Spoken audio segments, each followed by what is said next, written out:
Hello, everyone, and welcome to episode 125 of the High Sensitivity Podcast, and thank you for listening. If it's your first time here, we talk about video game and movie news, as well as what we watched or played over the week. My name is Barry, along with my co-hosts. My name is Mike. Oh, somebody go get Craig. I'm just going to let it be. Well, my name is not Mike. My name is Craig. Change of scenery, but not change of name today. We could have just done like a Mike and Mike morning segment, is what it would have been from ESPN, but probably would have gotten copyright stricken. Actually, I think they're done. Drawing inspiration. I don't know if you guys have ever watched the show Superstore, but America Ferrera, she always wears a different name tag in every episode. She does. I have been told to watch this show many times. Pretty good. It's good. Yeah. Definitely. If anybody has worked in retail, that's definitely a show you want to watch. You'll see everything that you see on a daily basis, just in a more comedic fashion. Correct. And what's also delivered to you in a daily access, but not really in a comedic fashion, is the news this week, is what we're going to deliver to you. Weekly? Weekly. Yeah. Darn it. I messed that one up. I was so close. I mean, you're not wrong. You're not wrong. Somebody does deliver the news every day. I mean, you're not completely wrong there, Barry. Daily on the Instagram and Twitter. How about that? Yeah, we do that a lot. Yep. So, news this week. Particularly not a lot has happened. We have a Assassin's Creed Mirage, which is the game that's coming out, but we won't see anything about it until next week. And then we also have a new Mafia game in development. Still probably a long time away, but exciting nonetheless. It's nice to see that it looks like Mafia, the remaster, did enough and sold enough in order to be able to get people to make them want to develop another game for it. Mm-hmm. Craig, you're the veteran of the series, though. I love the Mafia series. One is great. The remaster was done very well. Mafia 2 is one of my favorites of all time. Mafia 3 I liked it more than most people did. The Vietnam era I thought was very cool. I'm excited to see where they go with the fourth one. If they stick in the 70s or if they try to go 80s, who knows? I'm excited. I know they did say this is probably like 2024, 2025, somewhere around there. We're looking at a release date, but yeah, I'm pumped. Yeah, I have to say the same thing. They continually progress on the games themselves. And I mean, one is, it's a classic. And then they really took things up with 2. 3 was almost like a period piece. Yeah. If Grand Theft Auto was a period piece, so like they keep finding new ways to make the game, especially in the market with like very, very tough competitors that have a similar style. They do a great job. So that's a great announcement to see. Very excited for it. I forget his name. I'm going to look it up real quick in Mafia 3, but he's one of the best, I think personally, one of the best characters in a video game. What was his name? Oh, really? I loved him. I thought he was great. He had a fantastic backstory. He was back from war and just trying to it's got to be super Italian. Lincoln Clay. No. No, he's not Italian at all. No. Okay. Yeah. They went a different angle. But Lincoln Clay was great. I loved him as a character. Everything about it, the motivation. I had a ton of fun killing the KKK. It was just great. It was a good time. Who wouldn't? Right. So good. He was brutal, right? Just absolutely brutal at times, but absolutely for a reason. I really like that story a lot. So if they continued with Lincoln, I'd be over the moon about that. Yeah, it's always nice when they can find a different way to do. The game is named Mafia, and normally based on the media that we consume growing up and into our adult, when we think Mafia, we just think Italian American Mafia specifically. Me, yeah. That's exactly what I just did. Yeah, you did. So exactly. So when you branch out, and look at other aspects, because Italian American mafias are not the only mafias by far. They're not the only organized crime units. So, when you take a step elsewhere and you're still able to kind of nail it effectively, that's why it's exciting for 4. And they have plenty of time to make it great. Yeah. So excited. Next up in video gaming is the rumor mill around a Nintendo Direct dropping sometime this September, with GameCube emulation on the way apparently, or Sweet. GameCube type pass things. And then there's also a bit it hasn't been confirmed yet, but it looks like for Zelda they're going to be releasing a Twilight Princess and Wind Waker collection Ooh. for the Switch to come out this year. People have Yes. been begging and like wanting for it. I loved Twilight Princess. It's probably like one of my favorite Zelda games. I just have the most fondness playing that one. And if they finally release it on Switch, I just think that's like it's about time they did, just because like they just missing out on money not making these games for Switch, because so many people will buy it. So many people Yeah. will buy like any Zelda game. And on top of that too, like if you're going to announce the collection, you'll probably announce when Breath of the Wild 2 comes out, because that would make sense during a direct. But who knows, Nintendo? I don't run you. So, Which one comes out first, Barry? If this rumor collection's true, it's gonna be the collection. It'd be sometime this November, December. You don't think that's gonna start a riot? A riot of what? That we still don't have Breath of the Wild, and they continue to push out these remasters of old ones when they should be focusing on Breath of the Wild. I'd say if it wasn't Nintendo, yeah, people would be a little bit upset. But this is what Nintendo does. Nintendo literally, I feel like half the catalog of my Switch is remasters for the games. And like if I were to look at, like, let's say the Pokemon games, for example, Let's Go Eevee and Let's Go Pikachu are both remasters of Yellow and Red. In a way, we then have Shining Diamond, Brilliant Pearl are both remasters of Diamond and Pearl. We have the Pokemon Snap. No, Pokemon Snap, I guess, is new. It's not a remaster of any sort. And then we have, let's see here. There's one I'm missing. Oh, the Mystery Dungeon games. Those are remasters as well, and that's just Pokemon. And you got then the Mario collection. You have the Mario collection and the Mario 3D World remake. Like, you have more remakes of Mario than you do Odyssey of Switch games. And then that's true. So it's like that's what I feel like half of my catalog is remakes anyway, but I'm a stupid little Nintendo boy. So I don't know what else am I going to do with my money? Not spend it on Nintendo, right? Like, impossible.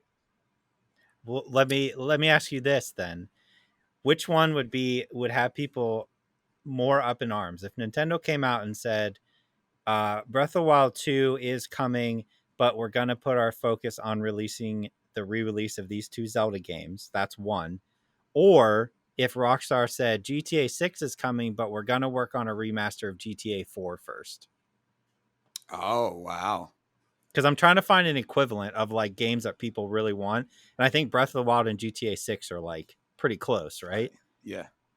So what if they're like, we're working on GTA 6, we promise, but we want to get GTA 4 remastered done first? Is that a bigger issue than Nintendo being like, we know you want Breath of the Wild, but we really want to remaster Twilight Princess first? I feel like there definitely would be more of an issue with the Zelda franchise, just because like we haven't seen a new Zelda game in a long time, and it's the same thing with GTA. You haven't seen a GTA in longer. We haven't seen GTA in longer, but GTA also isn't like they've been known for their ridiculously long process. Yeah, but this is like 10 years, right? Or close to it like, at this point. But they also work on Red Dead, so like if you gotta like you have a huge game in the middle of that. True. So that's something they have, where the Zelda team only creates, I'm pretty sure, Zelda games. So we like that. That's what I mean by it's probably worse in that aspect, because at least Rockstar was able to put out Red Dead Redemption 2, where Zelda hasn't released anything since the Breath of the Wild. Well, they had that other remaster, right? They did. What was the other Link's Awakening. Skyward Sword. Skyward Sword. Oh, Skyward Sword. Skyward Sword, Link's Reawakening. But I'm pretty sure those were both handled by. No, you're right. It's Awakening, but I'm pretty sure both of those were handled by third-party studios. I'm Yeah. pretty sure they were not. They were done by the main Zelda crew. Maybe Skyward Sword, but I know Link's Awakening was done by a third party studio. Well, isn't this something to think about? Like, isn't this like a normal Nintendo thing now? Like, you could say the same thing about Metroid. We wanted a Yeah. Metroid Prime 4. We still want a Metroid Prime 4. But They we got dropped Dread.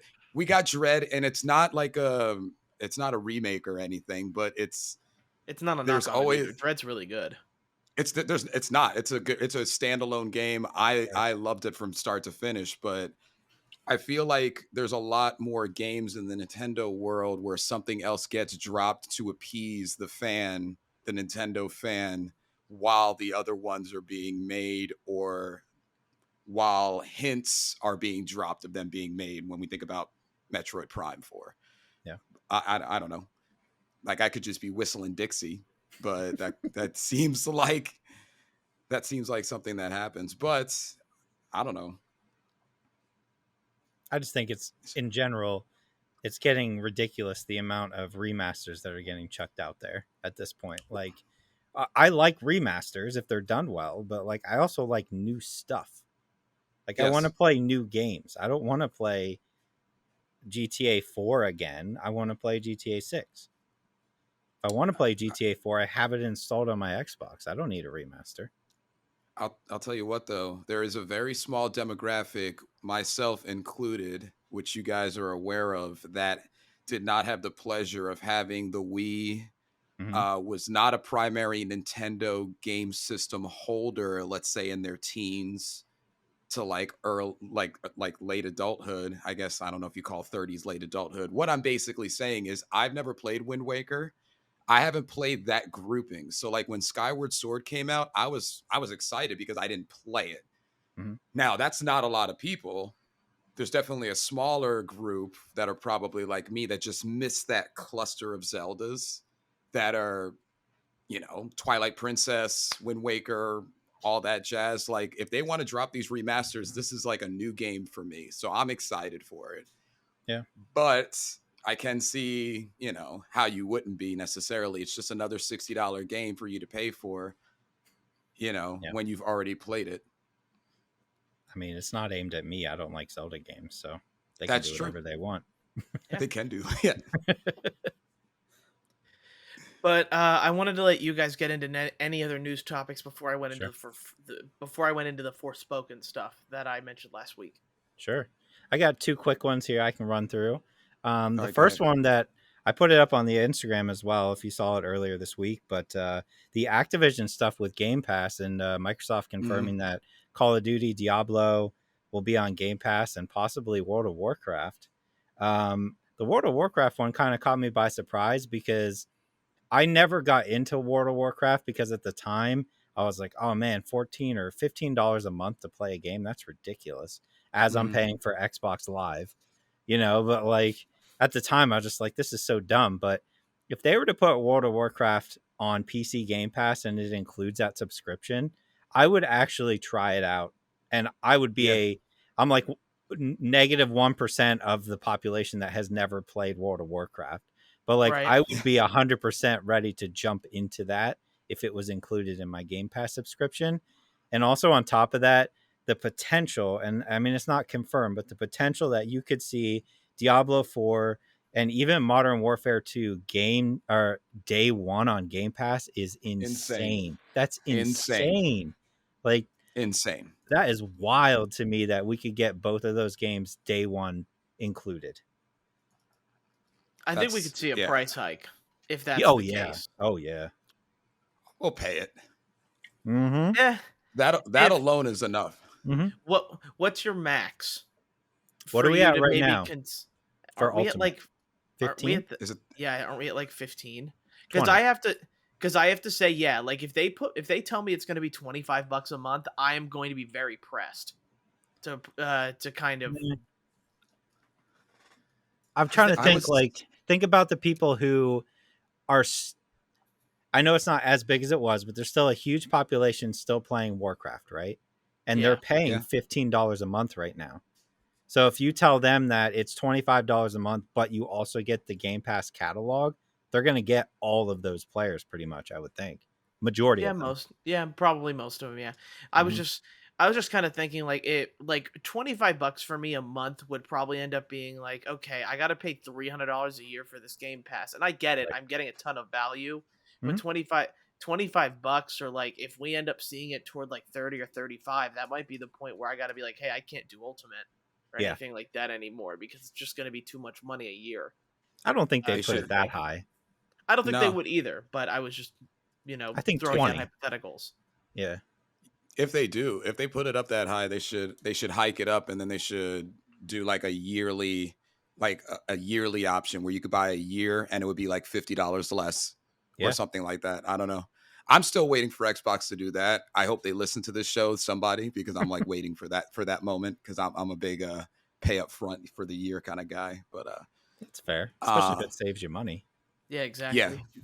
But 25 would be my limit. I mean, that's huge. I don't know how I didn't play WoW, but I played Warcraft. Warcraft 3 was my last Warcraft. I also was a big fan of StarCraft as a kid. They're all kind of intertwined in the general aspect of what the game is, even though obviously World of Warcraft is different and more accessible and extremely more multiplayer. But that's a big move. That's a lot.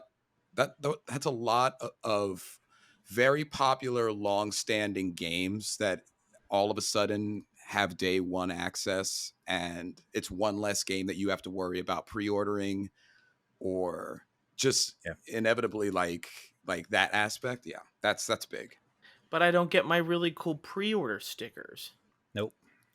No. Those are two games that I buy Call of Duty every year, and I was gonna buy Diablo 4. So like the fact that they could be there day one is crazy. The only thing I need now is NBA 2K to show up day one, and I won't have to buy like any game ever again. Like it'll all just be there. Yeah. And you can take my money, $25 a month. Yeah. This second one I have, which is fairly quick here. This is aimed towards Barry over there. This is a question I have for you. You ready? Yeah, let's do this. If I told you what is the most played RPG on Xbox Live right now, what would you say? Tough question. Persona series isn't on there. So, like, are we talking about like the Xbox like X? Are we talking about like the newest generation? Both. Just across Xbox, Microsoft Xbox Live, what is the most played RPG right now? As I'd say, wouldn't it be Fable? No.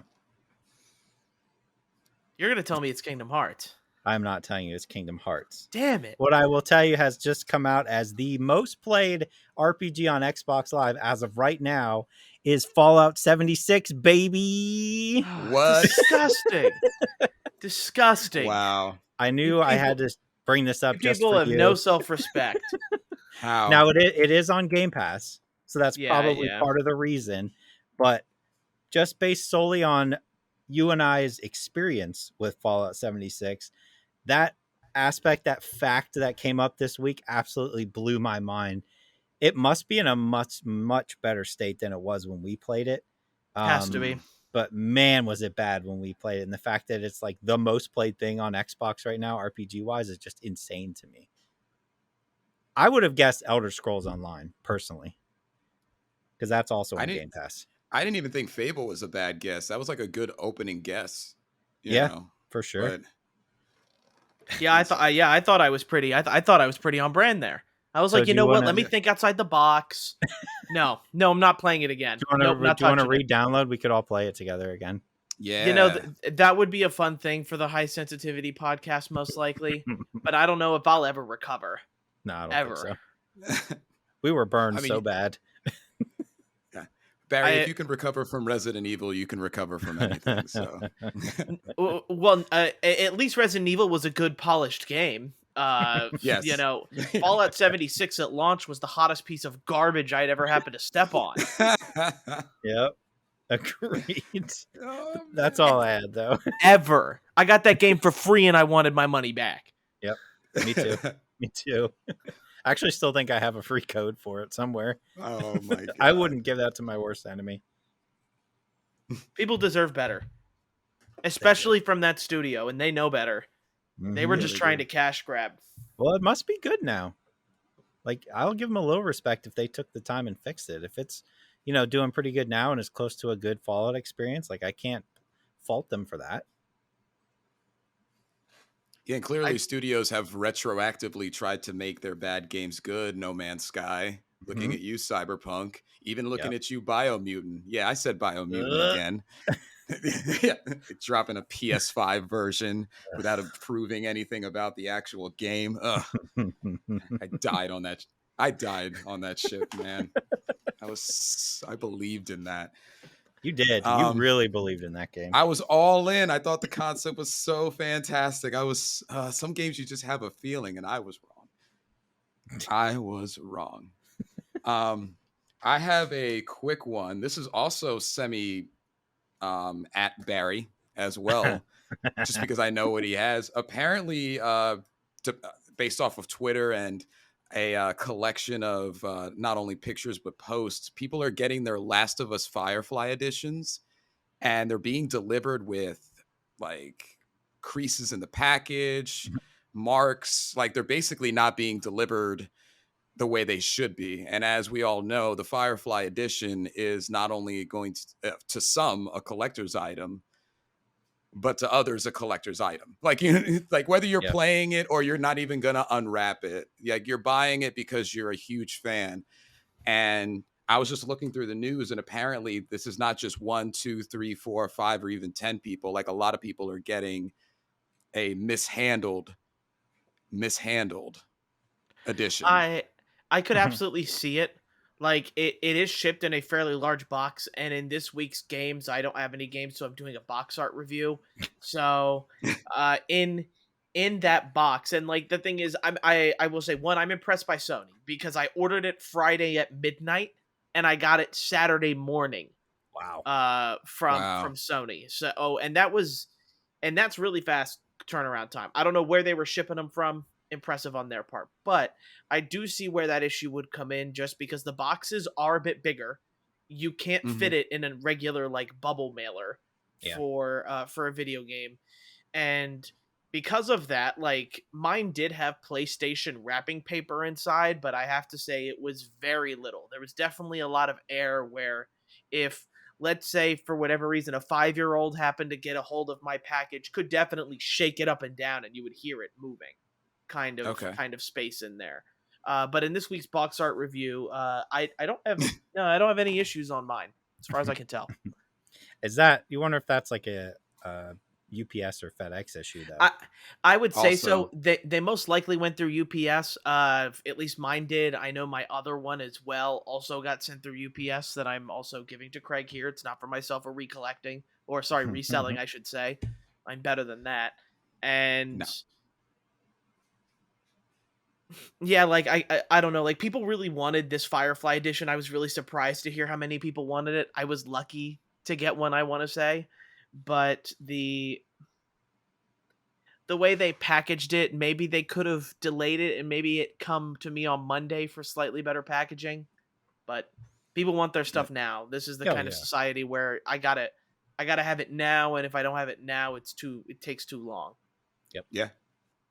I'd rather wait the day and get it later, like in pristine condition, but that's just me. True. I just thought that was interesting because, like, I mean, it's one of the hardest games to get in 2022 if you like look at pre-ordering and stuff like that. So yeah. Before we get into Forspoken, I was actually reminded, thanks to Craig's Game Pass comment, about a huge PlayStation Premium and Premium Plus package just rolled out that will be updating itself mid-September here. Just so you guys have an idea, games that consist of Toem, Need for Speed Heat, Grand Blue Fantasy Versus, all coming to let's see here, which one? That is the Essential Collection. In PS Plus Ultra, we are now going to get Deathloop included, Assassin's Creed Origins, Watch Dogs 2, and Dragon Ball Xenoverse 2. And then in the Plus Premium, that has more of the classic games, we're getting PS1 Siphon Filter 2, Toy Story 3, and the Sly Cooper Collection that came out on PS3. I think like if I were to just give my opinion about some of these games, I do think like the mainline titles. I think Deathloop for free is an awesome grab, Yeah. It especially is. considering all of the hype that got. The other games tend to be a lot older, and I know weren't very received very well. Grand Blue Fantasy Versus was is such a good 2D battler. I wish I was more into those because that game is a lot of fun. Greg, you like Need for Speed Heat, didn't you? Yeah, it's a good game.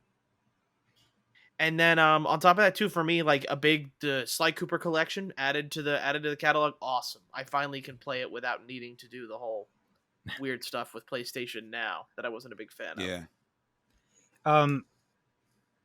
Is it been enough time that PlayStation Plus Premium has been out that we can circle back around and kind of look at it?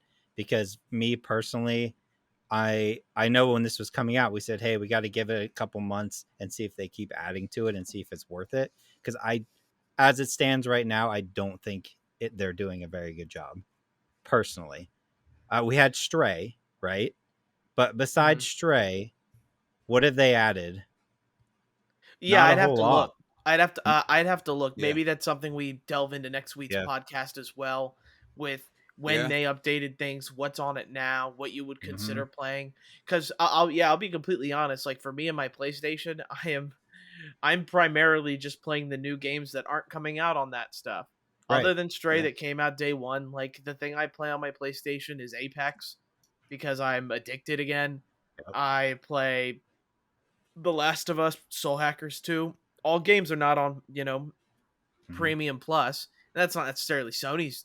Well, that's more my fault than Sony's, I guess, is what I should say. Well, like, Yeah. yeah, Go and ahead. that's, Go I ahead. mean, I was going to say that's a good point because it's been what, 3 months, 4 months? Mm-hmm. I think 3. And we did discuss this. We were all premium go, Yep. like, let's get it. Let's just get the best. And I'm not saying that putting Deathloop only on premium is a good move, but Right. where are the things that make having premium great? Because like you got to think about it too. Like the person who's getting PlayStation Premium, most likely diehard fans are or families, things like that, where like everybody or like roommates, everybody pays for it. But like where besides, like for me, it was Dark Cloud, Mm-hmm. Siphon Filter, the first one. I'm happy to hear the second one is getting put on there as well because those are rare gems in the PlayStation's cesspool back when because like you either got a good game or a bad game back when PlayStation was out. But where's the Yep. enticing nature of it? It was good. It was fresh. It was new. You guys were probably like me. It came out. You look through the library. Maybe a week later, you look through the library again. But Yep. it's like looking through an actual library and not renting any books.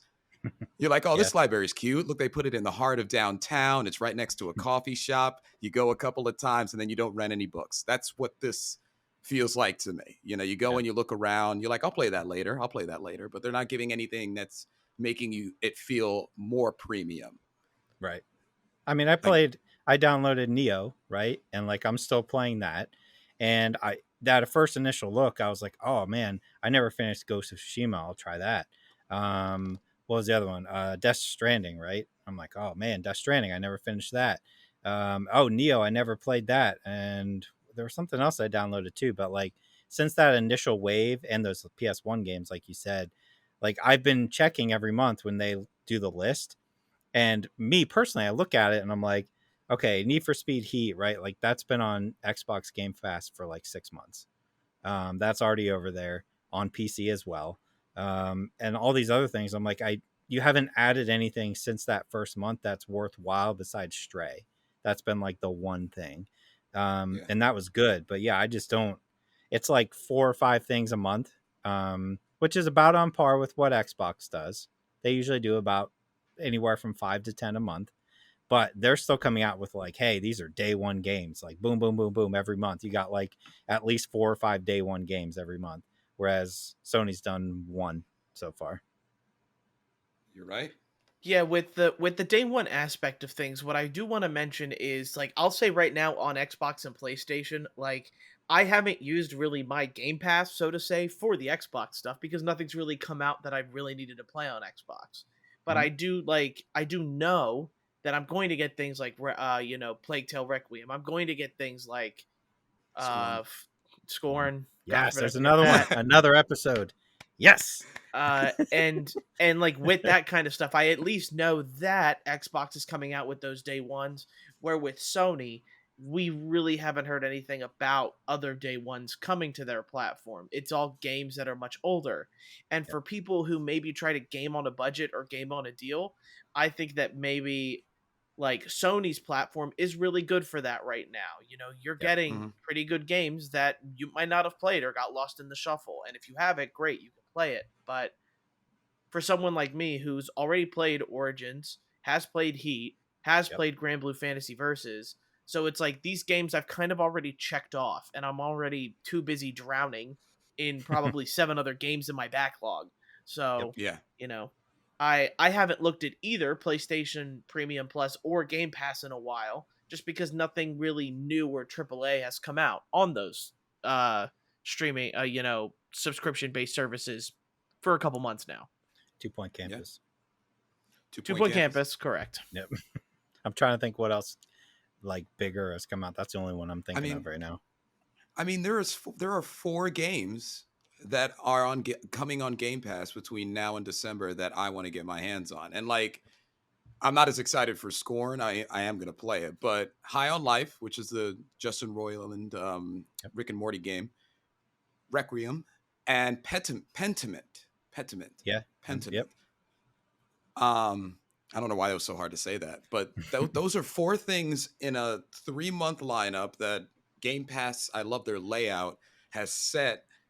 So it's got me excited to know I'm going to turn my Xbox on 4 times for 4 different games that are upcoming that I know are going to be day one and that I'm not going to spend money on.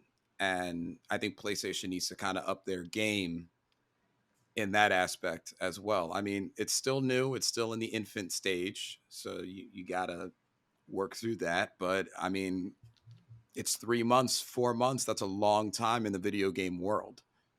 So like, can we get on this? Because I mean, Xbox has first and third parties like galore. You can't get any Final Fantasies. I'm pretty sure the Final Fantasy Fantasies 7's on there. And 15. And 15, but right. I mean, come on. If we're going to have PlayStation Classics on premium, where's 8? Where's 9? Those were on Game Pass. Where's 10? They're on. Even. Where's yeah. Well, 10 maybe was technically PlayStation. 10. Well, that's PlayStation 10 2. could be on there. 10 could be on there. there. Yeah, I think it could be. We'll I look own at it that next week. I own it for PS4. They 100% could put it on there. Oh, it probably is already on there then. I might just not. Yeah. We just might not know. So that's something to think about. Yeah. Yeah, like that's a big series. Where's Tactics? Where is Final Fantasy in general? And a lot of people really want to play 6 because number one, that wasn't really accessible in America in its initial stage, and it's got arguably the best antagonist in the series, and is on a lot of top 20 antagonists of all time, video game wise. Anyway, where are they? I can go back and I can play a lot of different games on Game Pass that are like a Bethesda or Xbox Studio or like just their first and even third party. So they gotta work side by side with their competitor. They can't fall behind of their competitor. I would much rather look at Steam's library, and because they do awesome deals all the time out of nowhere, and you got to catch it before you miss it, kind of thing. So that's just my gripe. Yeah. All right, so we'll get to the segment that I had talked about last week, which more about the Forspoken drama that had come out about it. Now, this has kind of been something that's been on and off, so I'll kind of get into it. Ever since the High on Life gameplay trailer that kind of came out, people had been criticizing the High on Life trailer for being very bad dialogue-wise, especially certain aspects where the kid is calling you a meat slab is specifically the moment that people continue to bring up. And it's getting compared a lot for Forspoken because of the trailer that dropped on August 8th with the really bad dialogue. And with the other thing that comes with Forspoken is long ago, I think it was about maybe June or April, there was a closed door event for some games journalists to get to see the game, get to hear more about it. And the game developers talked about the main character Frey walking is very hip hoppy. And to that a lot of people were offended by that. And that led to questions about, okay, do you guys even have anybody of African American or black working on your game development? And instead of answering the question, they didn't.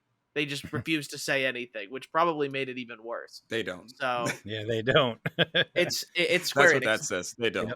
Yep. I diversity in the work culture is important. I want to give them more credit than that, but again, this is a Japanese owned company, where a lot of the times, like, Japanese companies tend to be stuck in old ways more so than like American companies is what I find. They tend to be more strict, or I should say behind the times, especially what's been coming out with like Nintendo's kind of frat like culture in a way. But we did deal with something similar to this with IGN's review when it came out of Miles Morales, saying that Miles had a very distinct type of I actually forget what they said about him, but it wasn't derogatory in any way. But they said the way his movement was very true to maybe another black person, and people are like, "Well, you don't have to really point that out. It's the character. You don't really have to point out that he moves like he's black." So it's not needed.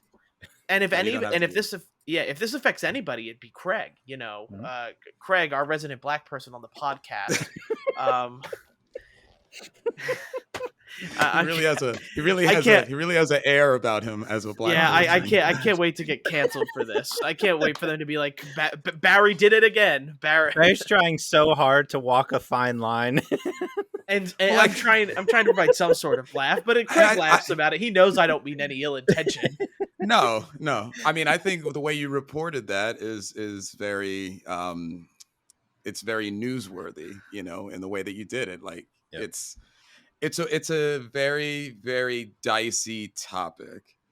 I mean, we don't look at the Spider-Man or the Spider-Man remastered and say that Spider-Man has an Anglo-Saxon way about him, in the way that he moves, or he seems like he comes from a very nice neighborhood in the Hamptons or something like that in the way that he moves. I mean, let's face it. Like, I think it's what made me like the character initially in Forspoken is when I saw the trailer, you have this black girl in an inner city.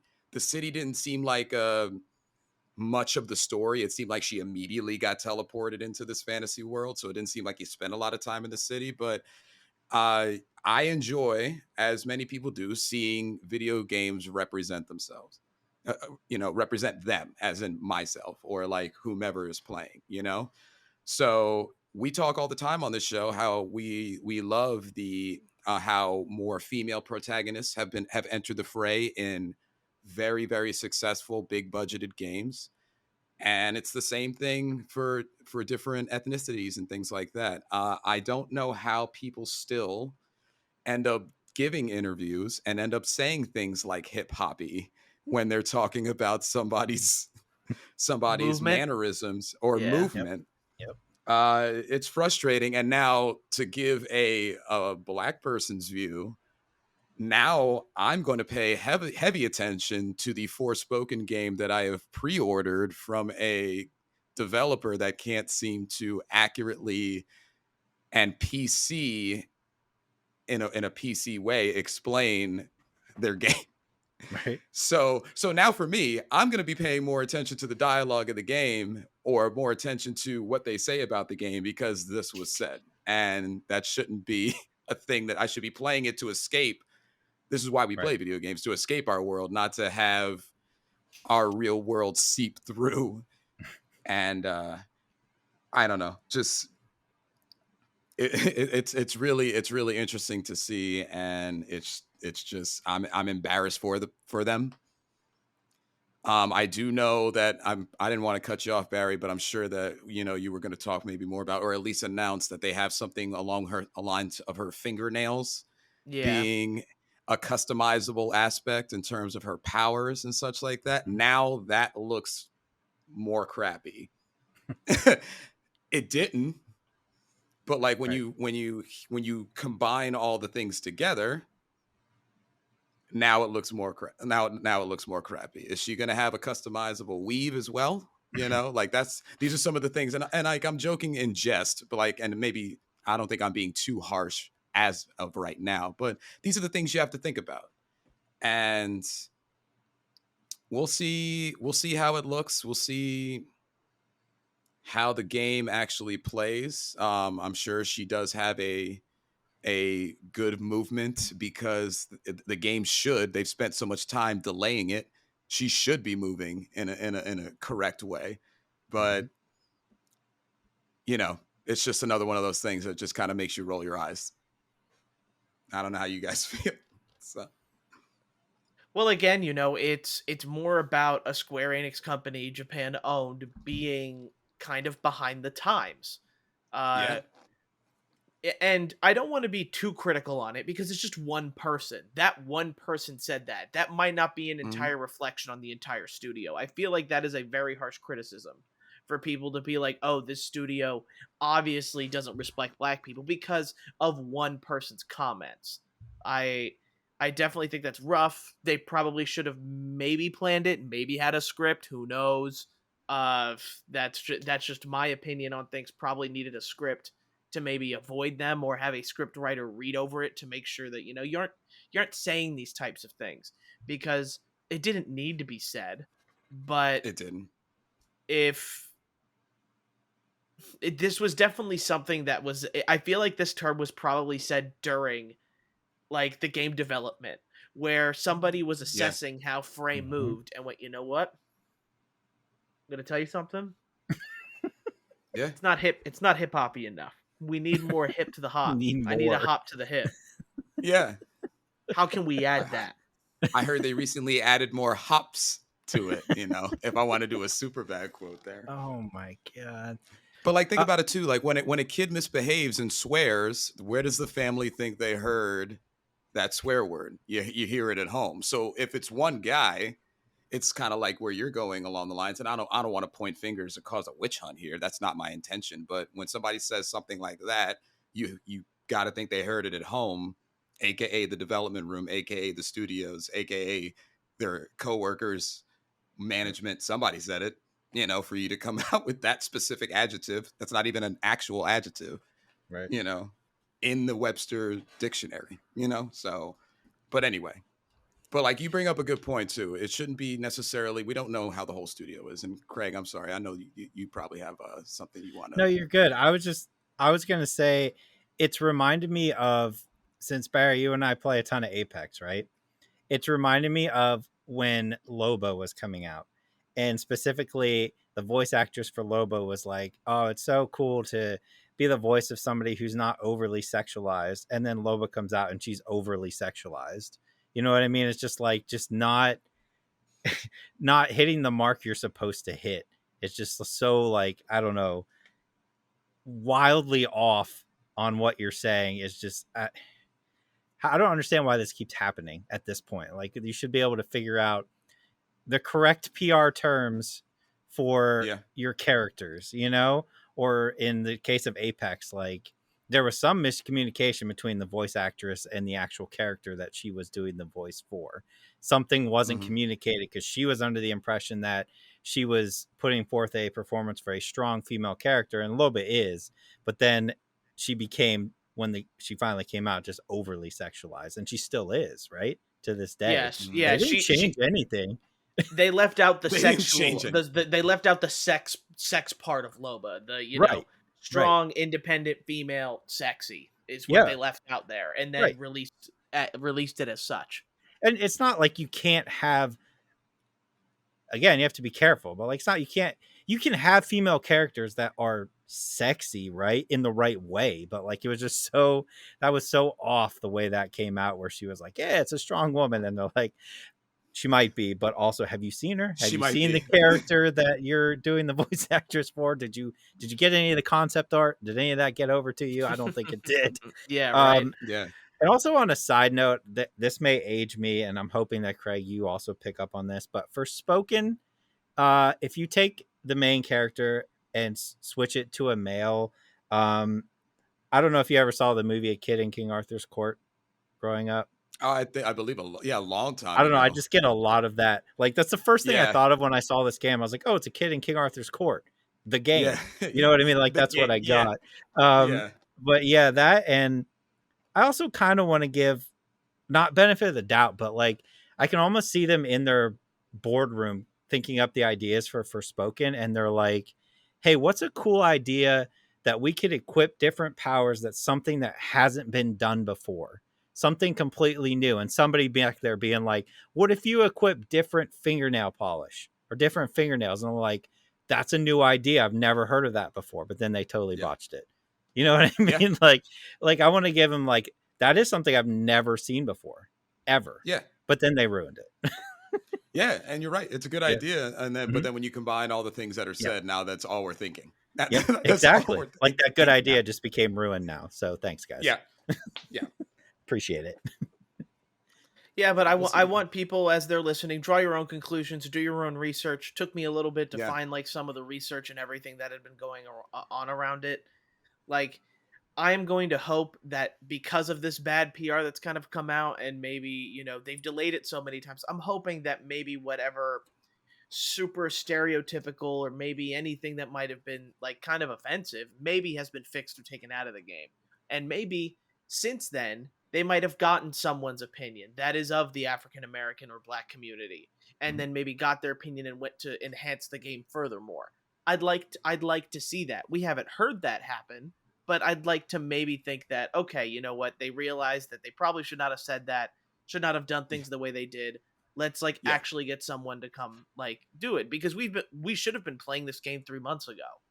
But now we got to wait, you know, until what, next year, right? Early next year. Yeah, so, yeah, like January early, right? Yeah, so isn't it like end January? Mm-hmm. I try not to think every company's a sleazeball and is just out to make gajillions of dollars, even though they probably are. But you know, I'll kind of try to forehold more until we get to see the finished product of the game. Yeah. Agreed. That's going to be it news for this week. We're going to go ahead and get to games this week. I haven't played anything because I'm a really bad gamer, but don't worry. I'm going to have Last of Us, Temtem, NBA next week, Splatoon next week. I have to play games. I got 4 I got to go through. You got to play games. So there's no skipping it. So this week I'm doing a box art review. But let's go ahead. Craig's, what did you guys end up playing instead? Oh my god. There's just gonna be one Craig doing stuff here, because I literally have spent every gaming hour, every gaming second still in Soul Hackers. And well, you still played something that counts. Yeah, it's if you tuned in last week, it was great. And I can't wait to beat the game. I want to give like a full assessment, which will probably be next week when I actually have like the game fully finished. But I had fun talking to the 3 of you about it last week, it's really great when it all aligns and we all play the same game within a week's time frame, because we have so many games we're playing. But like, I'll give a full assessment next week. I've just been enjoying it a lot, though. I'll tell you that. Good. I came to the realization this week that why am I forcing myself to play Soul Hackers when both of you will, and I don't want to beat it? So I stopped playing that because there's no need for me to play that. But I did play Last of Us Part 1, obviously. That came out this week. And Tinykin, which is on Game Pass. So let me do Tinykin first. It is out on Game Pass, and it is why am I blanking on the name? You have to help me figure it out because I'm blanking. It's a Nintendo exclusive game where you grab a whole bunch of the little people and then you kind of tell them to do stuff.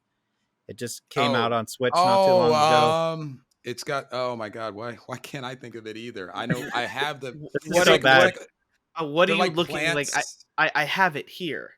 Tinykin, right? But I'm saying it's comparable to, it's a Nintendo exclusive. It was on GameCube, but it also came out on Switch last year.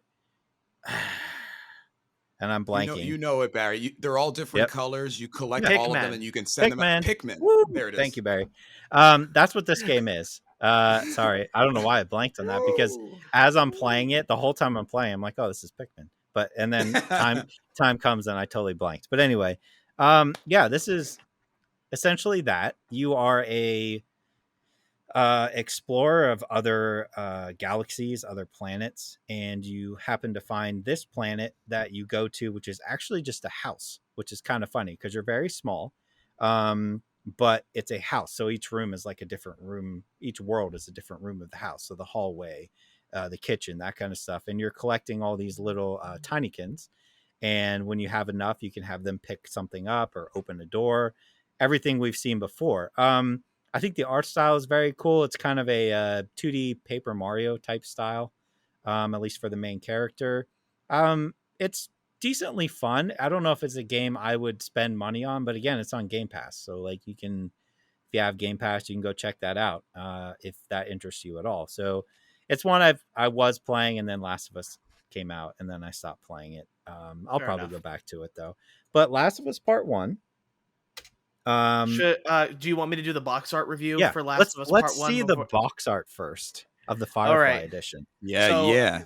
So high sensitivity podcast, first ever box art review. This is going to be fairly botched. Well, but you have to watch it on YouTube because you can't listen. I have to watch it on YouTube, but I'm going to explain it with my words. Okay. Okay. Ooh, words. So, do you want to get real close to the microphone, ASMR like? No, I don't. I'm not a big ASMR guy. I'm gonna skip that trend if I'm gonna be honest. Okay. ASMR. Ooh. So this is the Firefly edition for The Last of Us. It is look at that. Quite white. I brought another PS5 what do you mean game by for that? scale.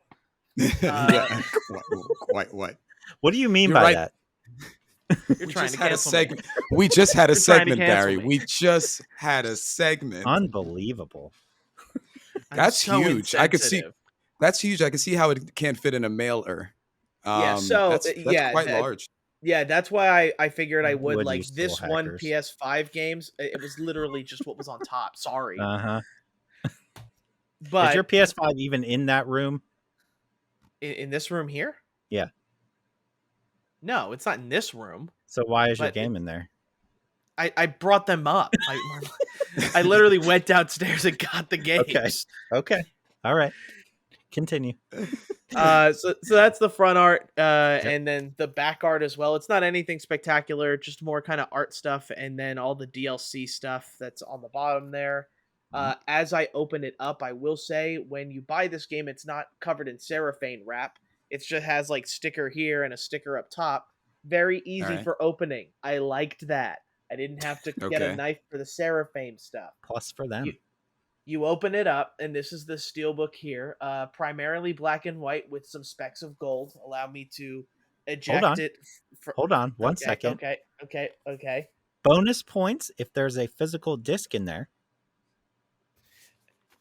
Probably in my PlayStation. But there is a physical disc. They do sell but it did come with one. It did come with the physical disc. That is 30 bonus points. Thank goodness. Already bonus points. For the most part, this steelbook is quite normal, I want to say. Inside here is a code. How are the hinges? The hinges, these feel pretty good. I own a lot of steelbooks in my time, and there are definitely some very bad ones. This one seems to be pretty nice. Not much inside. It just seems to be kind of like a black marble. Not much. There's literally nothing inside. Well, there is a code thing that I don't want to show everyone. Oh, so, true. Okay. Is it a digital code for DLC or something like that, or is that like digital a game code for DLC? Correct. How do they have DLC for this game? How? Or is it just like extra stuff in game? So as we go into here, you get did he ahem? Did you just ahem? Okay. Increased crafting, healing, speed skills, 9mm reload speed, and rifle clip capacity increase. Upgrades, explosive arrows, gameplay modifier, dither punk filter, and speedrun mode. This is with the Firefly edition, and then 6 weapon skins that include a black gold 9mm pistol, silver filigree 9mm pistol, rubber tactical shotgun, sculpted oak shotgun, Ellie's Arctic white bow, and a carbon black bow. Okay, so take the 30 points away for pay to win. For pay to win. And then the last part of it, which of this case, which I am not going to open up this, you get there's like 4 comics of what's called The Last of Us American Dreams. This is sealed. You can read it, of course. There's all 4 volumes are in here. This is just kind of a cover page or a splash page of the 4 Yeah. of the 4 graphic novels. I have no idea what's in them. You can probably read them online, which is why I'm not opening it, because I can probably read them online. Collectors. Yes, collectors. Other than that, that is primarily the box art review. Using my words, you have the PS5 logo up top, a Firefly edition underneath, a blue line underneath the PS5 logo. You then have a large splash page with a black and white picture of Ellie looking down on the ground, specifically at the us part of The Last of Us Part 1 title card. With then to the right of that, we have a picture of Joel wielding what looks to be a 9mm pistol, also in black and white, on His top, favorite. where all 3 of these things are set upon another black and white background. I don't think I could have made that any more descriptive than I could have. That's true. I have given you all an audio visual. If you close your eyes during that whole segment, I'm pretty sure you just saw the entire Firefly edition for yourself in real life. And for that, you can thank me later. And the price? The price is too much. I'll come 100%. flat out and say that right. I'll come out and flat out say that right now. This game's probably going to be great, but $100 for this is a steep price for sure. Some comic books. Well, let's kind of think about it for a second. Did we Okay, we're going to defend this. You want to defend this? It's $30. I don't want to defend it. I don't want to defend it, but like I want to kind of get just perspective here. So Horizon Forbidden West had a $200 and a $250 collection for pre-order. Yeah, it's not a remastered game of an already revered game. It's a new game in a revered series. But that's my earliest memory of the last thing that I got in a set that I pre-ordered was that, and I was trying, and I still try to justify the price. I got a really cool like figurine that was huge. It was like this big. That I would say is $70 of the 200, but I didn't get a physical copy. I got a very small art book that didn't have any meaning to me in particular, unlike maybe some comics that have like resale value later / Yeah, I'm the loser that collects that stuff. I'm that guy. But I'm trying to get a grasp here. So that was $100 for that. Where do you think a set actually is worth its money? Because sometimes I still think, was that the right decision for my pre-order? Should I have just gotten the game and then waited for Etsy or some other awesome creative person out there in the world to just create a nice figurine of one of the many particular animatron robots that you could play in that game, and then just been done with it? That's the point I'm trying to make in particular. So in comparison, and here's what I do want to say, the game itself is $70. Right. When looking at the price of the Firefly edition compared to the regular game, I think an extra $30 for what this is a fair value. I don't. The game itself shouldn't be $70. No, pay to win. Pay to win. Yeah, pay to win. No, I mean, you're literally talking about $30 for 4 comic books and a steelbook, right? And a lot of DLC. Which is probably $5. Most likely, yes. But I think compared to what we've seen in other like collector's editions, $30 above the regular price, I don't think is necessarily terrible. On collector's editions, as of today, are extremely overpriced and not worth it. Yes, I don't buy them anymore. Yes. I used to buy a lot of them because I felt like they were worth the money, and I'm particularly thinking of like the cool collector's editions for Call of Duties, right? The night vision goggles. The remote control car. I'm trying to think of some other collector's editions, but there was a really good Borderlands one that actually had an automized it wasn't a loot chest. I thought it was like an automized claptrap that you could Yes. actually drive around, because Yep. I know that thing is actually worth a ton of money. Well, there was also the Borderlands 3 one, I think, that had a loot chest. It was like $250. But yeah, like there's been some good ones over the years. I just think in general they've gotten worse and they've gotten more expensive as we go on for Yeah. less. Which that's You fair. know, like I look at all that stuff and I'm like, I feel like almost everything comes with an art book now. I'm never going to look at that art book ever. And I used to say like, oh, I'll put that on a coffee table when I get a coffee table. Guess what? I have a coffee table. None of those And art it's books not are on worth my. it. No, I'm not going to put them out there. So they stay in the box and you never look at them. Those comic books where you really, how many people are actually going to read those? 5% of the people who buy it, Oh, maybe. yeah, for sure. Probably not. Most people are just going to leave them wrapped up. So, in my opinion, with that specific Firefly edition, I just don't understand why everybody was like jumping over each other to get it. But it is one of the better games in our generation, Last of Us. Yeah. So like I understand people definitely. being like, I mean, if you love the game and it's one of your favorite games of all time, by all means get the collector's edition. You know? Like if they remastered again, like completely remastered BioShock, and they came out with a $250 collector's edition, you better believe I'm buying it. You know? Because like that's one of my favorite games of all time. So yeah, I mean, if it speaks to you as one of your favorite games, go for it. I'm not trying to look down on people who buy it. I just don't think that edition is specifically worth it. I in my eyes, I don't feel like I got ripped off in the case Yeah. of like it was $30 more than 70, but does this game deserve to be $70? I want to say they really should not have. I've already read a lot of reviews. Yes, I haven't played the game myself, but yes, there is a huge graphical, upgrade in what this game is, and Craig will talk more about it, but probably could have sold it at 50 40. and $40, and then from there 30. made this 70 or 80.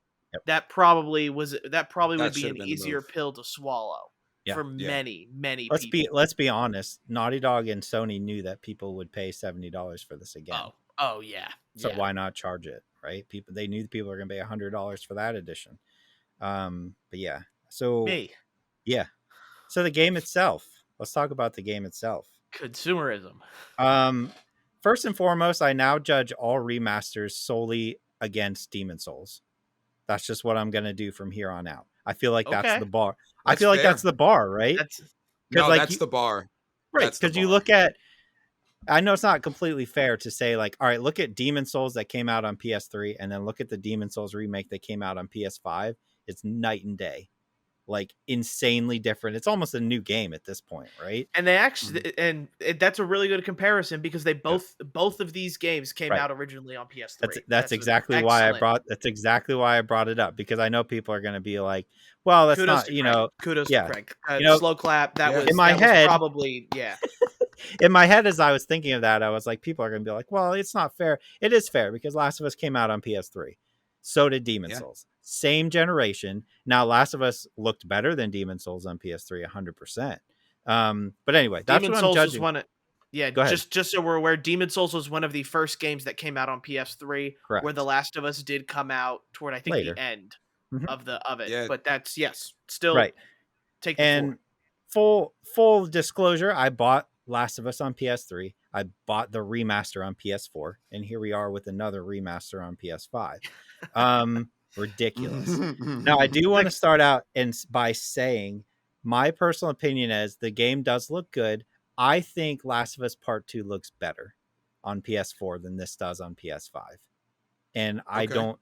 now, as far as like, obviously you're getting better load times on this. There really isn't load times at all in this game, which there shouldn't be. This is a PS3 game at its core.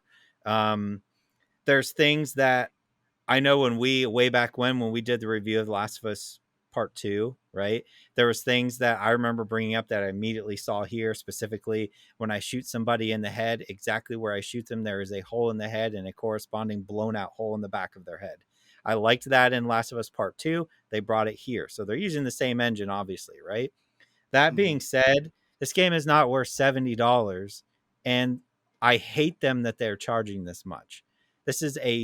I will give them 40 because you can tell they put a lot of work into it. This is the third iteration of this game at this point. right? We're getting to Skyrim level now on this game. And like, I Last see of Us why they, Part 1 VR is what we're getting at next. I mean, what else do they have Yeah. left? Cutscene wise, like part 2 is miles ahead of this, miles ahead. And that was on PS4. And I know they have to go off of what is initially there, but again, Demon Souls, right? Look what they did. So there's really no excuse that you can't have on par with Last of Us Part 2 cutscenes with this on the PS5. The game is still one of the greatest games ever made. That has not changed. So playing this game is still a ton of fun. Obviously, I'm going to play through it again. I have such a like, I'm enjoying the fact that when this game first came out on PS3, right? And when you think back to then, was in the heyday of Redbox. Everybody remembers Redbox, right? Oh, I went the day it came out and I got it from Redbox. And then you only got 2 days on a rental, right? So I literally forced my way through that game in 2 days, right? Nonstop, hours upon hours upon hours, because I wanted to beat it. So being able to play through it on PS4 and also again here on PS5 and take my time is cool, because when you take your time and you see everything they changed, the lighting is phenomenal. Again, depending on where you shoot somebody, like the time that they took to make sure that's all right. You have all the accessibility options that Last of Us Part 2 had in here, which is cool. Naughty Dog's really good about doing accessibility options, and I always want to give them props for that. But yeah, for me, I look at it, I'm like, you have the nerve to charge $70 for this game is just mind blowing to me. And people are like, oh yeah, give me that. Here's $100, to take it all. Cause it's Last of Us. I don't know. They're just like, and again, was Demon Souls 70 when the PS5 came out, or was it 60? No, it was 70. It was 70. It was 70. Okay. But again, when I look at that game, I'm like, that game's worth $70, because this is literally, it's Demon Souls at its core, it's code, but it's a new game. This is not Last of Us Part 1 is not a new game. This is not, it's not. We took the original code and made it a PS5 game. It's not. It's still we took the Last of Us Part 2 code and slapped it on top of the Last of Us Part 1. Here you go. That's literally what they did. And I don't want to like tell people this game's awful, because it's not. It looks pretty. It runs extremely well. It sounds great with the 3D audio, right? That sounds phenomenal. I really, really like that your health corresponds to the color that's shining on your PS5 controller, right? So like green, yellow, red. I appreciate that, because I don't always remember to look in the top left corner where my health's at, but I can always see it shining in my face. So I'm like, I need to heal up, so like, that's a nice touch. It's a nice touch, because that upper left-hand corner goes away, right? It kind of disappears as you're playing, so you don't see it. So after a fight, I'm like running away and I'm holding up my controller and I'm like, I'm red. Holy, let me heal up real quick. But yeah, it's a good game. It ain't worth $70. And I'm a little offended that they're charging that price. But besides that, it's a good playthrough. If you haven't played the game, then sure, pay the $70 and play through it. But everybody else, us included, like, we should know better. We really should. Well, one of the things like that we did talk about as well is one of the reasons I was so excited for this game is I haven't played it since the PS3. I never played the remaster. So for you, it's good. Yeah, for me, I feel like it's more worth it because I haven't played it within the last 2-3. I don't know when the remaster came out, to be completely honest. I think it's almost 5 years now. That's when the PS4 first came out.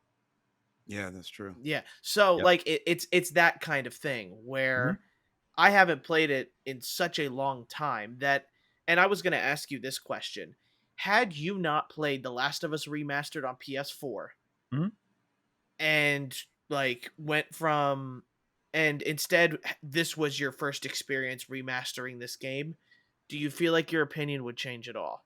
I think it would, but if you had played The Last of Us Part 2, like in your case you have, right?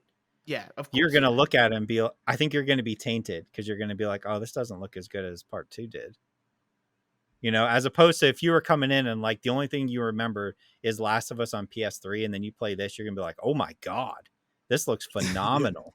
But having just played Part 2 and we're like, oh my God, this looks phenomenal. Then you go to this and you're like, oh, this looks good. but like I expected it to look better than part 2. Honestly, Yeah. I did. Yeah. I really did. And it's close, but I still think part 2 looks better. That's fair. Yeah, I am excited to start this. I do think there's definitely a part of me that wants to play 1 and go straight back into 2. Me too. Just because I already have that feeling, because like 1 left you off in that weird way. We didn't get 2 till a very long time later. Mhm. And True. like I want to see which one that I find I like better, to be honest, because like For me, it's still left part 2. It's part 2. But I you have like- a feeling we'll do it, but Yeah. I have to see. Like I need to see, especially what like sound design did. What they did. I want to see what they did with sound design with like the clickers and stuff. It's good. Yeah, of course. That the part 1 could probably like. Hopefully they redid all that and hopefully made it even more immersive. Because I still to this day, and while I am haunted by the baby in Resident Evil 7, there are definitely Resident Evil Village. That's 8. There definitely is no better jump scare for me as of late than when Ellie gets hit by the arrow in 2. Yeah. I freaked Oh the F out. yeah. Yep. So Phenomenal. I really want a similar scene in part 1, which I don't think I'm gonna get to be Nope. from what I remember in part 1. No. But I am definitely excited to like jump right into 1, and I'm probably gonna end up jumping right into 2 right afterward. Yeah, I mean, there's still Even so though- many. Go ahead. There's still so many iconic parts from the first one. Like what always resonated with me was when you're in Pittsburgh and you're in the hotel and you have to turn on the generator. Yep. And like you get all the way to the bottom, you turn it on, and then just like in the background, you hear like rah, like because Yep. you've made like the most loudest sound that you possibly can Yep. amongst that. When you had to push the car while they were trying to start it, like there's so many different parts of the first one that are going to be nice to kind of relive with the new intro. with phenomenal. the I'm intro, gonna have a lot of fun phenomenal. with that. I'm gonna have Yep. a lot of fun with Oh that. my gosh. Mhm. I love Ground Zero, and especially playable Ground Zero moments like that, That to me, I was like, you know what? Like you could tell they did some work. That intro, I was like, yeah, they put some time into making this look phenomenal. They really did. But then when you get to the actual game, it still looks good, but you could tell they put a lot of time into that first 20 minutes. One thing I'll mention too, now that I think about it, I never played the DLC, the Left Behind DLC. Okay. Never played it. Well, now you can So play I'm excited to play it in this format. Hmm. That's going to be it for games this week. Again, next week, Barry will play a ton of games. There is no doubt in his mind he will be Gamer of the Week, I think. Third person. Barry has way too many games to play. Yep. But let's go ahead into TV shows, which I did do a decent amount of this week. Okay. A new Barry part did. for Dota Dragon's Blood, or a new book for Dota Dragon's Blood came out. It was book 3. I finished The Sandman, so Sweet. I can, Yes. we'll have. I did as We well. can finally talk about Sandman. There we go. Finally. I totally forgot to tell you guys before the show. Yeah, I finished that as well. Sweet. The other things that I've watched are all ongoing stuff. House of Dragons, still pretty cool. The Rings of Power, also pretty dang cool. I haven't started that yet. I think you'll like it. It is slow. Man, is it Okay. slow in the first episode, but it picks up pace. But I have a similar critique with Sandman as well. Mhm. And other than that, like I've been watching a lot of anime, but I'm not going to turn this into Barry's anime corner, so I will spare you guys that. I, having recently ended, I realized that I'd never fully watched Better Call Saul, and I love Breaking Bad. Oh wow. So like Okay. I've restarted that. I'm like on season 2. Still super enjoying that. I'm trying to decide, because I know a lot of people say that like, oh, Better Call Saul is actually better than Breaking Bad. We'll see. Because Breaking Bad is way up there. But anyway, and then the first 4 episodes now are out for Welcome to Wrexham, which is really cool. That's just great. That was one of Is mine. that the one with Ryan Reynolds? Yes. Yep. Yeah, and Rob McElhenney, and they Yes. purchased Yeah. the Wrexham Football Club. Woo. Yeah, They are hilarious. Everybody's They been are telling me to hilarious. watch that Yep, because I'm a soccer guy. Where Yep. is it on? Yes. What is it available FX. I think it's on Hulu. It's on Hulu. It's on Okay, Hulu. so I have to watch it on Hulu. All right, I'll have to see what I can do. They drop. It's weird. They drop like 2 episodes a week. It seems. Yeah. And so there's only 4 episodes right now, unless we're at the day in the week where they drop it. I think which it's probably later not. in the week. Yeah. Yeah. Those I appreciate that. Like Ryan Reynolds is the same guy you see on TV. He's that guy in real life. You know what I mean? He's the exact same guy. Sarcastic, hilarious. Yeah. You should watch it, Barry, because he's literally, I mean, it's really nice to see him in that light. And even while you see some of the more like down moments, he's still speaking like Ryan Reynolds. So you're still cracking up, even though the club like didn't do this or didn't do that. So it's definitely worth a watch. And they highlight the people of Wrexham really well, which really matters to like watchers like me, because I want to see what the people are going through as well. But anyway. Okay, cool. I have to watch. It's the same vibes I get from that show that I got watching the show about Sunderland, right? But like my heart has already been transported to Sunderland, so Wrexham will not get my heart at this time. But yeah, that's the same type of vibe from that show for sure. Okay, cool. I'll have to take a look. What I'll do is I'll talk about Dota Dragon's Blood Book 3. Definitely the most action oriented of all of the books here. I just, for me, like, this is a perfect kind of animation type thing from Netflix. It is super, there's not so much talking, and then when the action picks up, like, I just can't look away because it's really well animated and whatnot. So like Dota Dragon's Blood, I didn't know how they were gonna like make another season, and then they kind of like, oh, episode 1 is like a really interesting. There's a huge fight scene, and then you find out what happens to the rest of the universe. Blah blah blah blah blah. I'm not going to spoil anything, but Dota's Dragon Blood, book 3. If you're a big fan of the series, I only think you're going to become more a fan of the series because I'm really enjoying it. All right. I know Craig 1 has overheard me talk about Dragon's Blood. Craig 2, I know I really haven't talked about Dragon's Blood at all since you've been on the podcast. So. Oh yeah, that's fine. Oh, I've heard it. Oh, I know you have. Yeah. Yep. Also, Craig, like, were there other things you watched as well? I'm very excited for the 3 of us to talk about Sandman. Cool. Sandman. This is a segue into. I did have 2 things that I watched, but I care so little about the second one. I can just talk about it next week. I watched Orphan First Kill. Oh, I watched that too. Yeah, so I watched that. So we could talk about that if you'd like. And then I watched Samaritan.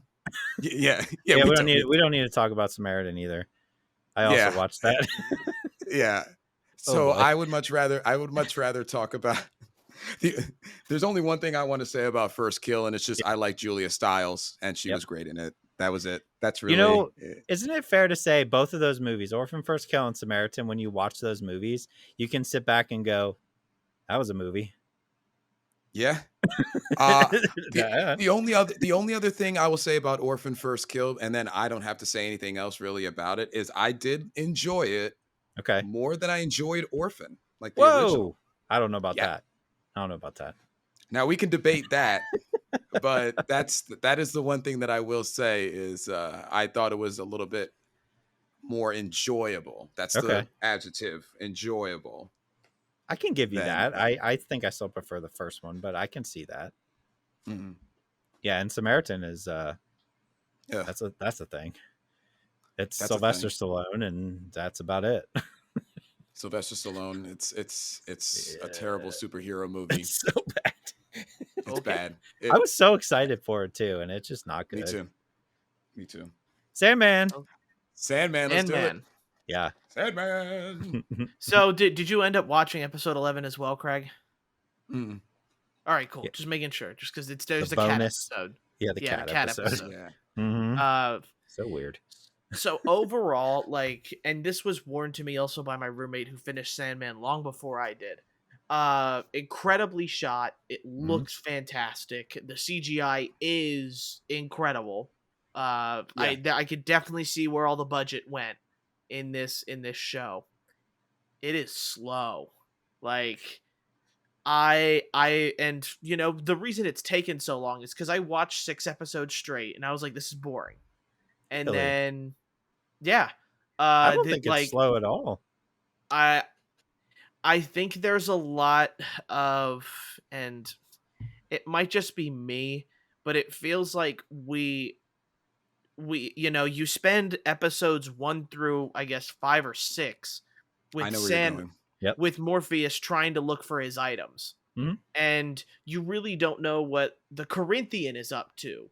And then they show something about, I think it's the other brother he has. Is that Greed? Is it That's Oh no, Desire? it's Desire. Desire. Desire, Yeah. I think it is. Yeah. Like, we get these snapshots to these, like, and I'm gonna say it, more interesting characters that I want to know more about. Mhm. But like, Corinthian doesn't get his time to shine until after episode 6. Like, after That's Well, once true. I watched the diner. yeah, The the which diner was a really, Well, that's yes. phenomenal. that was where the show. That's where the show went up for me. Yep. From then on, I was in, but I am in Barry's corner Okay. with the first part. It just felt like continue, but like I'll give my like how it felt after it. Like you finish your point there. Well, no, it's like my point's pretty much finished. Like, the diner episode is fantastic, but Mhm. the like, there's so much focus on, let's say, for example, isn't after the diner episode the episode where where they kind of go over his one friend that he continues to meet, for that he grants Yeah, immortality to, and every Yep. 100 years. Yep. Yeah, every 100 years they meet up. Mhm. It's that kind of thing where I was like, okay, we just had, like, he finally got his items, and Yep. then now we're trying to expose him a bit more. After that episode of, like, meeting his friend 100 years, that's why I stopped. I was like, you know what? I'm a little burned out. I just watched 6 episodes in a row. But then in my head, like, the moment I watched, like, episode 7, I watched the rest of them all straight in a row because they were a lot more fun. And we Yep. got more of, like, the interesting characters and interesting world building that I liked to see.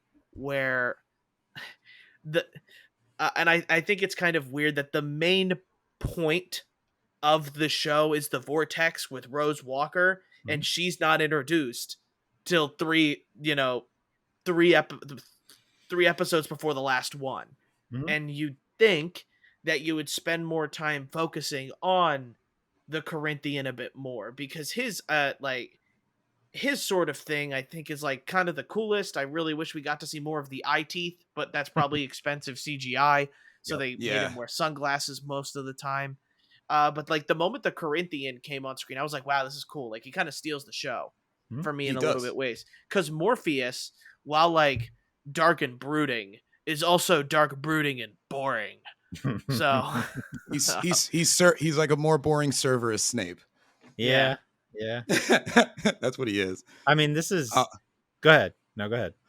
no, go ahead. Yeah, Craig. Like, Yeah, I want. like to add to your point, Barry. It just feels like they took a bunch of different collections of the Sandman, and it just felt like they were trying to tell everything in one season when they could have told it in maybe like a Walking Dead version, maybe a half here, and a half. I don't know. It felt like a lot of things happening over time, because you had him trying to get his items back. You had really awesome people being introduced. You had Death get introduced. He went to hell. Death is Met supposed to be more. Lucifer. Yeah. Yeah. Yeah, and you met Lucifer. They had that really awesome word battle with each other where they basically were claiming to be different things to see who can be on top. And then you have the section. I was back in it. I kind of was like you, Barry. Like, when I was going across like the beginning episodes, I was like, this is a lot. I did enjoy the quest of him trying to get everything back, but then they lost me until the diner episode, which is my favorite of it. Like, Yep. but they were telling a lot of different stories. There was one section where he was following Death. Sorry, I confused Death with Lucifer. He was following Death, which is his like awesome sister, Yep. and he She got was to awesome. see it. It was take your brother to work day for the Mhm. whole episode. But then after that was done, I was like, what was the point of that? Why did I meet Cain and Abel? Who are also Why? great. Who are also great, because Mhm. after he gave them that gift, which is basically what he took from them.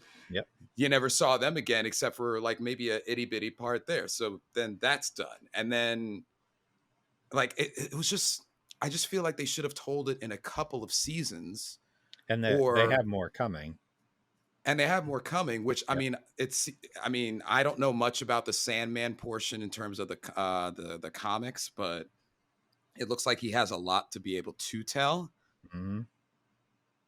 But when you have everybody nailing their part, like a lot of people in this series nailed the part that was asked of them. And I felt like there was just 15 people that were all trying to get screen time, but the series and how it was written did not allow for it. Corinthian needed more screen time. Introduced us to the Vortex earlier. There's just like a bunch of different things, and I found myself kind of getting lost in whatever the vortex. Lost in the vortex, And the other thing, and the last thing before I turn it over to Craig, is I got M. Night Shyamalan with the trailer. Now, what M. Night Shyamalan means to Craig is growing up, there was a movie that you guys probably have heard of called Lady in the Water. Yeah. Lady in the Water had a terrible trailer, and I'll tell you why. Lady in the Water was advertised as a scary series or a scary movie. When you watched it, it was not. It was a good movie. Mm-hmm. It was actually a movie that he wrote. It was like a bedtime story he wrote for his kid. It had a great backstory of why it was to be. I felt from the Sandman trailer like I was getting more of a gritty, like scary thing, and I was surprised when I kind of got into more of a fantasy delivery. Now, if that was their intention, fine.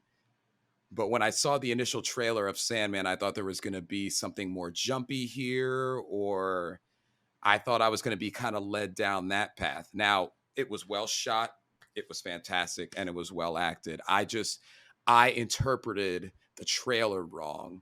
And that's something I also had to get over in watching the series. I'm not even going to blame them, actually. I'm going to cut back on it. I interpreted the trailer wrong, and I thought it was going to be more of like a scary kind of thing.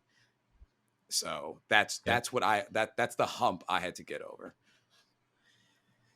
I mean, Neil Gaiman's the author of the comic book, right? And he also got to direct this show.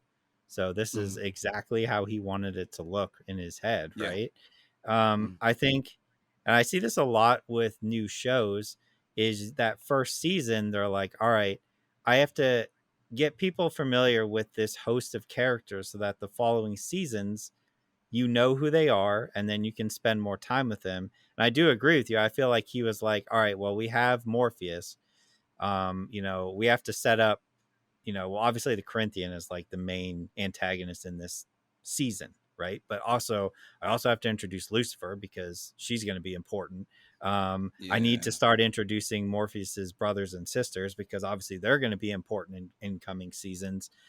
So like you get that one episode with Death, who was phenomenal, but I want more of Death, and I'm assuming she'll show up again, probably to help him out against the other brothers and sisters. He's also like, this is in the DC universe, right? So I have to bring in Constantine, who I love Constantine. The Keanu Reeves Constantine movie, I love. So like seeing Constantine, I'm like, oh, sweet. So you have that. I do feel like it suffers a little bit from Neil being like, I have to get all of these characters that I have in my comic books introduced in this season somehow, while also taking the time to give the backstory to Morpheus, which is that first, 3 or 4 episodes? Is it 1 episode that he's locked up? I feel like it's 2 or 3. It's like, it's 2 or 3. Yeah. So like that, it's like, all right, well, I got to do his backstory. All right, now I got to start introducing people. Now we get to over halfway through the season, and now I have to do the actual plot, which is the Vortex. So it was kind of rushed, the Vortex portion, but I enjoyed it. And like, I guess I look at it as like, all right, well, I can't wait to see what he does with more seasons where he has more time with these characters. That's how I look at it, but that's not an excuse. Like, you still have to have a first season that grabs people. And it's like, oh my God, I need to see more of this. And like, I feel like some people are going to be like, I don't really care about another season. It's too weird. Or, I'm confused. But yeah, for sure. The highlight, the standout is the diner. And even when I first started watching the show, and I was like reading stuff about it. Everybody who I haven't read the comic books, but people who've read the comic books are like, oh my God, they did the diner. I can't wait to see the diner. So like in the back of my mind, I'm like, oh man, episode 6 is going to blow my mind. And I was like, you know what? I'm probably going to get overhyped for it, but I don't think I think it delivered. It was fantastic. It was the best episode of the series. It was the best episode of the series. Yeah. And then it does kind of go off the rails a little bit after that. And then you get the vortex, which I could take or leave the whole vortex angle. I liked the serial killer convention. I thought that was cool. Like that was really cool. And calling it a serial convention is hilarious. That was so good. But yeah, I mean, I really enjoyed it. I thought it was done very well. Thought it looked phenomenal. CGI was great. So like, I'm fully on board with more seasons, but I can understand when people who won't be, who are like, I don't care. Yeah, once I was done with once I hit episode like 7, 8, 9, 10, I was like, yeah, now I want more. Now I'm ready for more. It just, and maybe it's just the way like things landed with how much stuff has come out as of late, because it feels like so many series are getting new episodes right now. Yeah. That were maybe I was just overwhelmed by it, like overwhelmed with everything, but in a season where there are so many TV shows trying to fight for my attention, I feel like you can't really suffer from a slow start. You need to have things be interesting, from the get-go, from episode 1 and 2. So that's where like, because even episode 1 into episode 4, 5, 6 diner, like it just feels slow. And that's probably what weaned me away before I went, okay, I gotta get it done. So I came in and got it done. Had we not like promised to talk about it, I don't know if I would have went back to it, because there is so many other things to watch at the moment. So Agreed. That's like the diner part. The diner episode for me was like the revitalizing thing. The diner episode got me through the I meet this gentleman every 100 years to tell him about my life portion. Yeah. Which I thought was interesting, but I was so energetic from the other one, because that from start to finish, they established the characters in that episode. You got a look at them, you got really excited about them, and then you watched like how the episode went and their fate, and it was phenomenal. But I'll tell you, gentlemen, I'm hooked. I'm hooked to the fact where I am excited for the next season. I want to see more of these characters. The series did a great job of that. I don't know if I wanted maybe 2 more hour-long episodes just to stretch out some of the other storytelling that it needed to do. You can't have a season be too long nowadays, so like I don't know if that would be the right move. I think you make a great point, Greg, where he does. I mean, he got the chance to be behind the camera on this. Yep. And he does have a lot of stories to tell and a lot of characters to establish. So I am sympathetic to that. But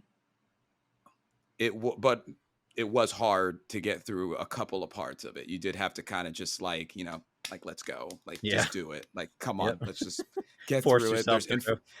There's information I need. Corinthian was one of the best characters in the show. That guy nailed that. It was also nice seeing Tywin Lannister in the beginning. I forget that guy's name, but he was the guy who actually enslaved or captured Dream or Morpheus, whichever friend level you're on with him. They were calling him it's so different. But anyway, one thing I did want to ask, because I forgot my question and then remembered it now. And Craig, I'm not sure if you know this. Is there any particular reason they all hate Dream? Like everybody seems to want to fight Dream. Is like was that something that I'm missing? I mean, isn't it kind of jealousy? Yeah, they are jealous because he would be the most powerful, right? Out of all the brothers and sisters, for sure. I thought they I thought they admitted it's I thought it was Lucifer, or Lucifer can match. Well, Lucifer's mad because she lost, right? Like she got outsmarted by Morpheus. I don't know. I guess I kind of look at it as like he's the most powerful out of all the brothers and sisters, and also the most annoying, right? Like he is. You know what I mean? Like he is. He's the brother that you're like, can you stop being so emo all the time, please? You're annoying me. Right? Like he is super down all the time. So I don't know if that's just the vibe I got off him, where everybody else is like, you're just annoying, dude. Yeah, because I like toward the end of it, I was just like, oh wait, why is Desire okay now? Lucifer now Azazel. Like, why are we all teaming up on him? Was was like my sort of weird point where it's like if he's the most powerful, I guess, and maybe all the other brothers are like stuck in these horrible positions. Desire seems to be having quite a bit of fun. Yeah. So yeah. I don't think I don't think he's mad about where he's at. He just likes So messing stuff up for people. yeah. Right? Very So, devious. He's like a Loki. He is like a Loki. He is like a Loki. Yeah. He just likes to make everything hard for everybody. Yeah. And did you guys think during those last couple episodes where like that baby was kind of conceived between like the dream realm? I thought it was going to be a shadow demon. I thought we were going to have Game of Thrones shadow demons. That's the first thing I thought when I heard, oh, she's pregnant, shadow demon. Demon. Yeah. Yeah, I thought that, and I weirdly thought Rosemary's Baby out of nowhere too. Go. I don't know. That, when you think about it, when you think about an otherworldly baby, you think of that one too. But yeah, can't wait for the second. I mean, out of all the series I've seen in the last couple of years, though, you can't really beat that visually. They really. I'm holding out hope that Lord of the Rings can also be up there visually. Early reviews say yes. Okay. Early reviews are saying that it first episode is slow, but second episode picks up the pace. Yeah, but even the first Lord of the Rings movie, like that first half hour is slow. 45 minutes. It is. Yeah, we'll see. I just and this is kind of movie news, but I remember it came out for a quote that like Jeff Bezos' son went up to Jeff Bezos and said, "Don't mess this up." And it's so it's like, all right, you know, now you got multi-billion-dollar daddy worried about Lord of the Rings lore. So that in itself is kind of an interesting thing to think about. But is there anything else anybody wants to talk about, movie-wise, TV show-wise? Nope. Make sure to see Samaritan. No. You will be disappointed. Skip it. I was gonna say, you guys made it definitely sound skippable. There's no way I'm wasting my time with that. I want that hour and a half back, especially with all the other stuff I have to watch. Yep. So, with that, I do want to thank everybody for listening, and we appreciate your time. If you did like it, please make sure to leave a review and tell your friends about it on your podcast listening platform of choice. We do have a Facebook, an Instagram, a Twitter. I promised I'd do something on Twitch, and then I didn't. So I have to be like in a certain mood to Twitch, I think, and that's something that's missing right now. I'm got so many other things going on in my life that twitching seems to be. Yeah, it's twitching. Streaming takes a back seat, but I do hope to get back to it. I do have fun with you guys, but I just I have to get everything else out of the way first. So. It's just the way life goes. So, please make sure to like and subscribe if you're watching on YouTube. And if you're interested, feel free to email us at highsensitivitypodcast@gmail.com with any question, hypotheticals, or any other random nonsense you want us to read. And send us your hot takes so we can, like, I don't know, do you want us to trash you? Do you want us to put you on blast for your hot takes? I know people have them. So maybe that's a segment we start. We'll see. But thank you guys again for listening, and we'll see you guys next time. Bye. See you later, guys.